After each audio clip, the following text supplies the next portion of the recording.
शबरी की कुटिया पावन होगा, हो आएंगे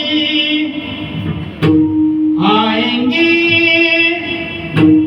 आएंगे रघुवीर, तब आसन में बिठाऊंगी, मीठे मीठे मेरा बने हाथों से खिलाऊंगी। साथ साथ लक्ष्मण जी का दर्शन होगा, शबरी की कुटिया का पावन होगा। हा विचार संत परंपरेचा आहे. जीवेचे